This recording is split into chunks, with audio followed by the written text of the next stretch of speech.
In this video, I'm gonna show you how you can get the Unreal rank really fast. With these steps, I think that everyone can get at least Diamond 1. In Fortnite ranked, you only get points for placements and kills. This video, I'm gonna show you the best OP strategies, how you can get more points. In Fortnite ranked, you can only get placement points for top 50 and below. And if you want to maximize your placement points, all you have to do is drop into a perfect location. A perfect location must have a vault that you can get the best loot possible to survive mid-game and end-game. Also, what is most important while searching for a location is how many mats can you get and how many people drop there usually. So this is the current map, and the best location that you can drop in my opinion is Brutal Bastion.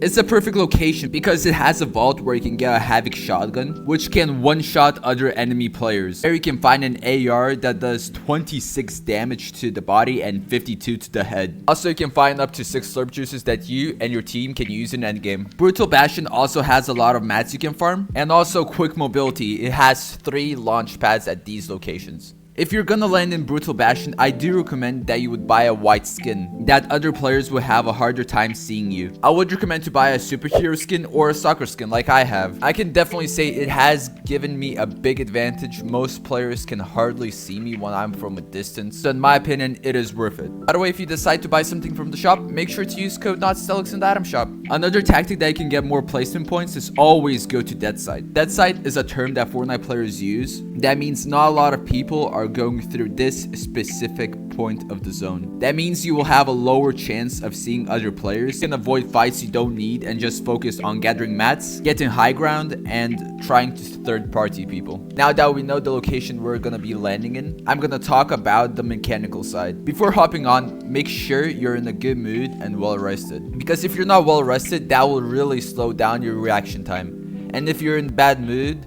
you have a bigger chance of being tilted and making really terrible decisions. So I would really recommend that you at least get 8 hours of sleep a day. Before you start the game, listen to some music you like, talk to your friends, your family, do something you really enjoy. I would recommend that you would take a 5-minute break after every game to let your eyes rest a little bit so you can get a faster reaction time.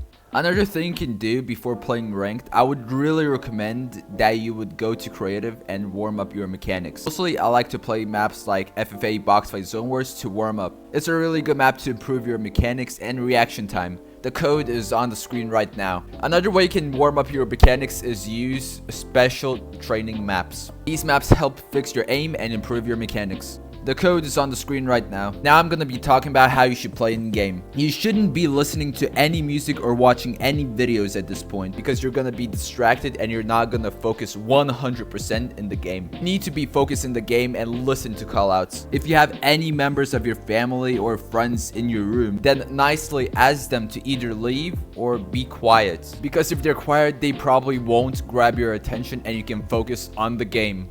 If you're playing as a team, try only to give callouts that are useful to them. For example, where you see the enemy or that you launch to another location. You do not want to confuse your teammates, but most importantly, try to be in a good mood and take the game seriously. When you drop, try as fast as you can to get a kill because you can get an extra gun, some siphon, mats, and most importantly, some points. If you have all of that, you have a bigger chance to make it till endgame. Also, in the early game, try to get as much mats as you can so you can have a better chance of surviving later. I do recommend not to rush any fights in mid-game and endgame, and try your best to third-party other players to get the biggest chance to kill the enemies. If you're playing as a team, I do recommend not going far away from each other if someone sees another player. If any of these tips helped, make sure to like the video. I'm gonna see you on the next video. Bye!